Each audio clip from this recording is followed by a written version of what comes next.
રાજી થઈ ગયા. હવે કંચનબેને બાને કીધું, બા હવે મારે ઘરેથી ને કાંઈક કરીને લઈ આવું. ત્યારે બાએ કીધું, તમે મનોરથ કર્યો કે મારા ઘરેથી કાંઈક કરીને ધરાવીને લઈ આવો.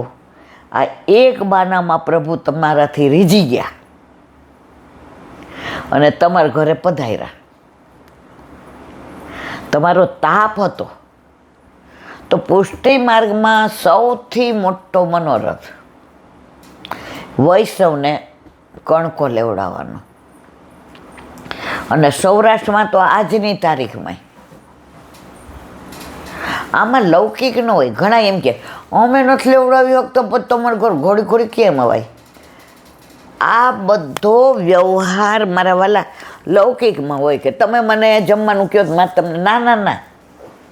અલૌકિકમાં આવું હોય જ નહીં. જેને જે પ્રભુ પોતાના માથે બિરાજતા, ઘણા નોકરી કરતા હોય, ઘણાના ઘરમાં વહુ અનુકૂળ ન હોય, ઘણાના ઘરમાં અન્ય માર્ગે દીકરો બીજા માનતો હોય. પહેલાં આવું નહોતું. પહેલાં જે ઘર વૈષ્ણવ હોય ને, પરંપરાથી બધા જ વૈષ્ણવ. અને મેં તો સૌરાષ્ટ્રમાં એ જ જોયું છે. અહીંયા આવીને મને ખબર પડી કે એક ઘરમાં 10 જણા બીજું જુદું જુદું. કોઈ ભદ્રકાળી હાલતા જાય ને કોઈ બહુચરાજી મહિને આ બધી અહીંયા પછી મને ખબર પડે. પાછા વૈષ્ણવ બધા આવ્યો, બધાને બ્રહ્મ સંબંધ. ગળામાં કંઠી પહેરે પણ કોઈ દર્શન કરવા ન આવે. એ બેનને મેં કીધું, તો તમે સવારે શું કરો? મને કે બધા જાગે એ પહેલાં મારે ઠાકોરજીને પહોંચી લો. પણ એ છોડ્યું નહીં હમણાં. તો આજની તારીખમાં સૌરાષ્ટ્રમાં 99.99% પરંપરાથી બધા જ વૈષ્ણવ. અને એ પેડા બનાવીને લઈ આવ્યા અને જેટલા સત્સંગમાં 10-12 જણા આવતા હતા બધાને લેવડાવ્યા. ત્યારે બાએ કીધું, જો આને લેવડાવવાના મનોરથે ઠાકોરજી પ્રભુ એક નાની વાતમાં તમારા ઉપર રીઝી જાય છે. હવે ગામમાંથી બધા કે બેનની બદલી તો થવા જ ન દેવી જોઈએ. અને એ ગામમાં એટલું બધું એમણે બધાને પ્રેમ આપ્યો. પછી તો બધા છોકરાઓને સાંજે બોલાવે, બધાને યમનાષ્ટક ને મંગલાચરણ ને. અત્યારે આપણે શહેરમાં આ બધું આ તકલીફ થઈ ગઈ છે કે આપણા છોકરાઓને ક્યાંય પાઠશાળા નથી. પણ આપણે તો છીએ ને. અને અત્યારને આપણે કહીએ ને તો એ બધા એને ટ્યુશનમાં જવાનું હોય ને, એને કરાટેમાં જવાનું હોય ને, એને ક્રિકેટમાં જવાનું. ભલે બધે જ જાય પણ જીવનનો રોજનો 24માંથી 1 કલાક જોઈ. હવે આપણે અહીંયા કરીએ બરાબર છે, મને તો ગમે. પણ હવે સાંજે માનો કે 6 થી 7 રાખીએ, આપણે 7 વાગે સત્સંગ કરીએ. પણ આવવાવાળા કેટલા? બધાને 2-4 જણાને મેં દાણો દાબી જોયો. ગોપાલધામ આગળ ગઈ હતી ને, એ કહેલા બેન એની માં તો બધે તેડવા મૂકવા જ હોય છે આખો દિવસ. કરાટેમાં જાય ને, ક્રિકેટમાં જાય ને, એક જણ તો વળું કાંઈક ઓલું વાદન કરવા જાય ને. મેં કીધું શનિ રવિ રાખીએ 2 દિવસ. મંગલાચરણ, યમનાષ્ટક, ઝારીજી કેમ ભરવા, વલ્લભ કોણ છે, બધા હસી દે પણ કોઈએ મને ઠોસ હા ન પાડી. નહીં તો શું, રવિવારે આપણે સવારે અસરવા જઈએ અને સાંજે 5 થી 6 મૂકી જાય તો ઉપર સરસ છે જગ્યા. આપણા છોકરાએ હારવાર અને આરાધ્યાન મંગલાચરણ આવતું હોય તો એ રાગમાં ગવડાવે. જેને ગુજરાતીમાં બહુ ન ફાવતો હોય સગુન એને ઇંગ્લિશમાં. પણ સામે જ હવે જો ઓલા બેને મનોરથ કર્યો કે હું કાંઈક લઈને લેવડાવું તો પ્રભુ પધાર્યા. તો આજે આપણે મનોરથ કર્યો છે.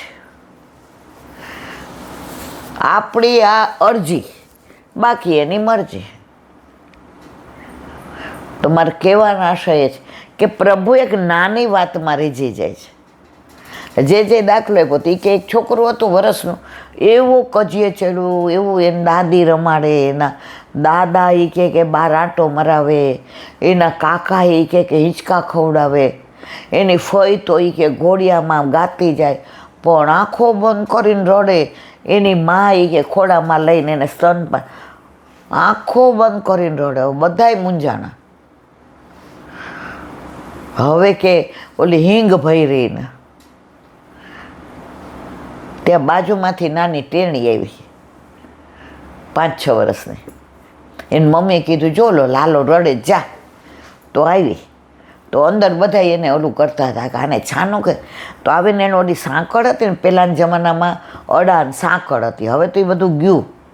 તો એણે એવું સરસ ખખડાયું આમ સાંકળથી, તો ઓલું ટેણીયું આમ કરીને એની સામું જોઈને રમવા માંડ્યું, હસવા માંડ્યું. બધાય કે એ કે ગુડી કર કર કરી કે. એટલે ગુડીએ થોડી વાર કર્યું, એટલે આ ખોળામાંથી ઉતરી ગયું, એમ કે મને ત્યાં જવું છે. અને પછી ભૂલી ગયું રોવાનું. જો રમકડાઈ દીધા, ઘોડિયામાં નાખ્યું, હિંચકે બેસાડ્યા, હિંગ ભરી, ક્યાંય મેળ ન પડ્યો. બોલીએ સાંકળ ખખડાવી એમ આપણા ઠાકોરજી નાની વાતમાં રીઝી જાય છે, પણ આપણે એને રીઝવવાનો પ્રયત્ન નથી કરતા. એક નાની વાત,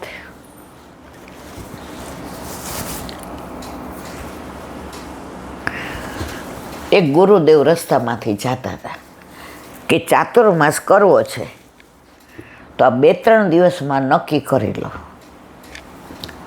કે મારા કયા ગામમાં મુકામ કરવો. પહેલાં સાધુ સંતો એક જગ્યાએ રહેતા જ નહોતા.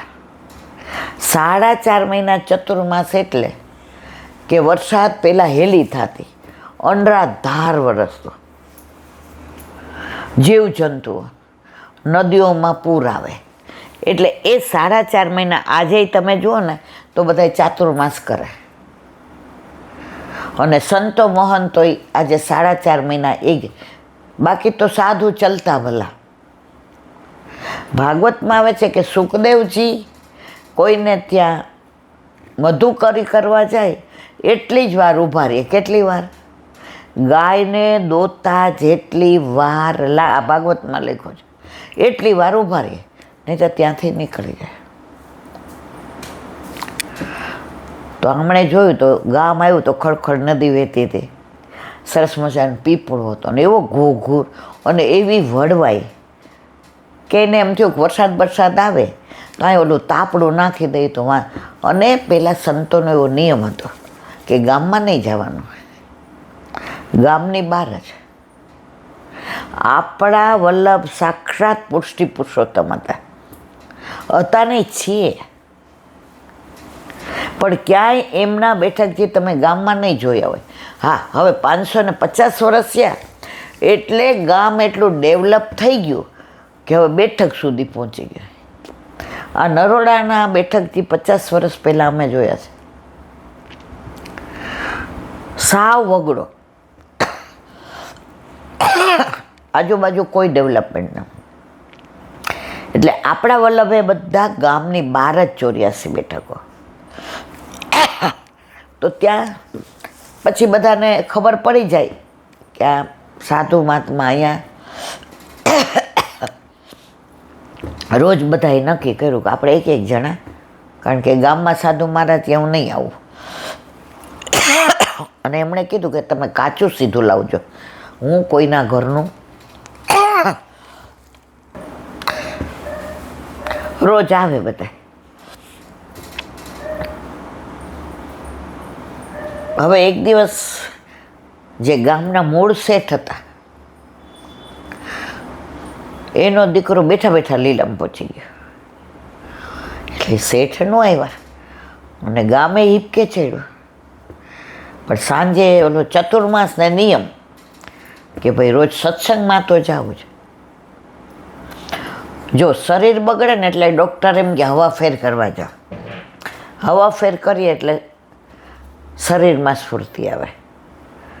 પણ આત્મા બગડે તો એના માટે સત્સંગ. એટલે 16 દિવસ પછી હવે સંત મહાત્મા તો જાય નહીં ગામમાં. બધાએ બહુ કીધું કે બહુ કલ્પાંત કરે છે, તમે આવો આમ તેમ, કે ભાઈ મારે આટલા ચતુર્માસ ગયા પણ હું ક્યાંય જાતો નથી. 16 દિવસ થયા એટલે બધાએ બહુ શેઠને કહ્યું કે આમ તેમ. સાધુ મહાત્માએ કહેવાયું સંતમાં કે તમે આવો સત્સંગમાં. પછી આવ્યા, પોકે પોકે રેડા, આખું ગામ હિપકે ચડી ગયું. સંત મહાત્માએ કીધું, શેઠ મને એક વાતનો જવાબ દો ને. એ કે શું? એ કે તમને તમારો દીકરો ગુજરી ગયો, કેવું કલ્પાંત કરો છો, કેવું દુઃખ છે, પાછા રોવા માંડ્યા. હવે કે મને એક વાતનો જવાબ આપો, તમારા ભાઈનો દીકરો ગુજરી જાય તો આટલું કલ્પાંત કરો?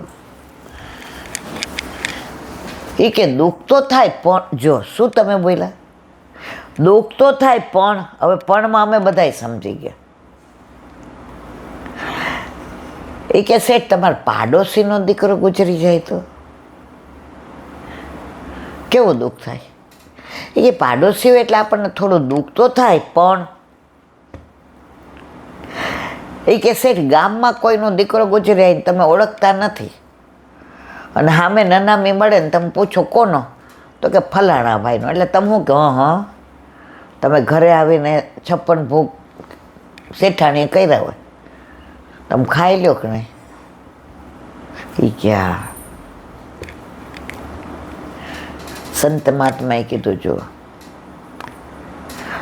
તમારો દીકરો એ દીકરો, ભાઈનો દીકરો એ ભત્રીજો, પાડોશીનો દીકરો એ ઠીક, અને ગામનો દીકરો મરી ગયો એને લેવા દેવાને. હવે દીકરા તો ચારેય ના ને, એ ચારેયના મા બાપને તમને થયું એટલું જ દુઃખ થાય ને, તો ક્યાં? પણ તમને કેમ તમારા દીકરા સિવાય બધામાં? શેઠ તમે તમારી આસક્તિને રોવો છે. તમને તમારા દીકરામાં બહુ આસક્તિ છે, બીજાનો દીકરો ગુજરી જાય નથી તમને કાંઈ મતલબ નથી. તમે દેખાવ પૂરતા બેસણામાં જાશો, દેખાવ પૂરતા દુઃખ વ્યક્ત કરશો. તો દીકરો તો એનો હતો ને, પાડોશીનો, ભાઈનો, ઓલા અજાયણાનો. તો તમને દુઃખ થયું એવું એનાય મા બાપને થયું હોય ને. પણ તમને તમારા દીકરાનો દુઃખ થયું એવું કોઈનું ન થાય. હવે આ જન્મમાં એ દીકરો તમારો છે, આવતા જન્મમાં એ પાડોશીનો હોય, ખરું ખોટું? એ કે હા વાત સાચી. તો તમે રોવો જ કોના માટે? પાડોશીમાં ના છોકરા માટે ને. એના પછીના જન્મમાં ઓલા અજાયણાનો મરી ગયો, તમારો દીકરો એનો દીકરો થાય, તો તમે ઘરે આવીને શેઠાણીએ મસ્ત જમવાનું બનાવ્યું હોય, જમો. ભાઈ આપણે શું? તો તમે રોવો જ કોના માટે? ઓલા અજાયણા માટે ને. શેઠા બધા સંબંધો આ જન્મ પૂરતા છે, જન્મ જન્મના સંબંધ તો ઠાકોરજી સાથે છે. જેના માટે તમને વિરહ નથી થતો, જેના માટે તમને દુઃખ નથી થતું, તમે મારું માનો છો એટલે તમને દુઃખ થાય છે. એક કોઈ ઓલાની વાર્તા છે કે એક રાજાનો દીકરો ગુજરી ગયો, એટલે રાજાને રાણીએ ખાવાને પીવાનું બધું બંધ કરી દીધું ને લીલામાં જાય એવા થઈ ગયા. એટલે એવા સંત હતા કે આમના શોકમાંથી બહાર કાઢું ને તો આમનું જીવન સફળ થઈ જાય. એ સારા કાર્યો કરશે, એ ધર્મશાળા બંધાવશે, એ દવાખાના બંધાવશે, એ કૂવા ખોદાવશે, એ પેય બનાવશે, આમનું દ્રવ્ય બધું સારામાં વપરાશે. પણ આમને આમાંથી બહાર કાઢવા માટે ચમત્કાર ન કરાય, પણ મારે આમના માટે કરવું પડશે. એટલે સંત મહાત્માએ કીધું, રાતના તમારો દીકરો તમને સ્વપ્નમાં આવે અને તમને કહી દે એ કે આવશે? એ કે હા આવશે. શેઠ તો આમ ઊંઘવા, આમ જલ્દી ઊંઘી જાઓ મારો. રાતના દીકરો સ્વપ્નમાં આવ્યો. એ કે કોના માટે રડો છો? કોનો દીકરો? કોણ તમે ને કોણ હું? તમારા ને મારા ઋણાનુબંધ પૂરા થયા. કોઈને ત્યાં ગીરવે જમીન મૂકી હોય, પૈસા દઈ દો, જમીન પાછી મળી જાય, પછી ઓલી જમીન ઉપર તમારો હક રહીએ? એ કે ના. તો હવે મને ત્યાં તો હેરાન કરો માઈ કે ઋણાનુબંધ તો પૂરા થઈ ગયા. શેઠ તો સવારે ઉઠીને સંત મહાત્માના પગ પકડી લીધા.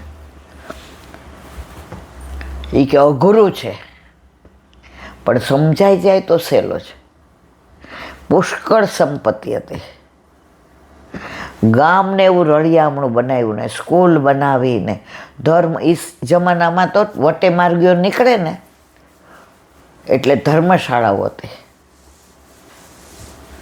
આપણા 84-252 વૈષ્ણવમાં આવે છે, ખેરવાડા ને એ બાજુ બધું. બધું દ્રવ્ય સારામાં વપરાયું. તો આસક્તિ છે એટલે આ બધું થાય છે. અને આ બધું અઘરું છે. આસક્તિ મને હોય ને તમને હોય, આખી દુનિયાને હોય. પણ જો સમજી ગયા કે કોઈ કોઈનું નથી, પણ આપણે જીવીએ છીએ કે આપણે બધા અમર પટ્ટો લખાવીને લાવ્યા.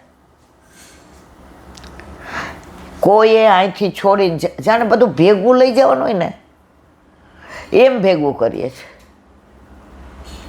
હું પોસ્ટ ઓફિસમાં હતી ને તો એક કાકા હતા, 77-78. એ પહેલાં છે ને 6 વર્ષે ડબલ થઈ જતા. કિસાન વિકાસ પત્ર, પછી IVP હતા ને 5 વર્ષે થઈ જાય, પછી NSCR ટેક્સ માટે. એટલે એના 1.25 લાખ હતા. ત્યારે રિટાયર્ડ થયા એટલે 1.25 લાખ એટલે બહુ કહેવાય. એટલે એના પાકી ગયા ને તો 2.5 લાખ થયા. એટલે પછી ઓલું શું હાથ ધ્રુજતો હતો. એટલે ઓલા ક્લાર્કે બિચારાએ 2-3 વાર સાઇન કરાવી, પણ ડિફરન્ટ સાઇન. અને કાકા બિચારા, હવે હું આ બધું જોતી હતી એટલે મેં પૂછ્યું, મેં કીધું શું તકલીફ છે એમને? એ કે બેન સાઇન બરાબર ના. મેં તો અંદર મોકલો. અંદર આવ્યા, મેં ખુરશીમાં બેસાડ્યા. એટલે એના હાથમાં લાકડી હતી. મને કે બેન લાકડી. મેં તો કાંઈ વાંધો નહીં દાદા, મને મારવાનું નથી, મને ખબર, તમે બેહો, હું હસવાનો. ચા મંગાવીને પાય એમને. હવે મેં તો આ 2.5 લાખ તમારે લઈ, હું એને ઓળખતી હતી. પછી મેં કીધું આ સાઇનમાં ફેર આવે. મને કે દીકરા હવે હાથ આમ થાય છે, ખાઉં છું ને તોય ઘણીવાર દાળ ઢોળાઈ જાય, ઘણીવાર ચા પીતો હોય ને તો દાજી. એ કે હાથ, અને જમણા હાથે કામ કરું ને હવે ડાબા હાથે ફાવતું નથી. તમારું ઓળખાણ જોઈ? મેં તો હું ઓળખું જ. મેં તો ઓળખાણમાં હું સાઇન કરી દઉં છું. મેં તો 2.5 લાખ રોકડા લઈ જવા. પહેલાં અમે આપતા હતા રોકડા, ચેક ને બધું પછી થયું. મને કે ના મારે લઈ નથી જવા. મેં તો કેમ? મને કે પાછા ડબલમાં મૂકવા છે. મેં દાદા કેટલા થયા? મને કે 81. મેં તો વાપરો 5 વર્ષ પછી. મને કે 5 વર્ષ પછી આ 2.5 થયા બેન, એમ 5 થઈ જાય ને? મેં થઈ જાય. અને પછી પાછા 5 મૂકો 10 થાય કે નહીં? મેં થાય. મેં દાદા ત્યાં 100 થઈ જાય તમને? મને કે મેં તો આમાં લખી દો 100 વર્ષ સુધી તમે જીવવાના છે.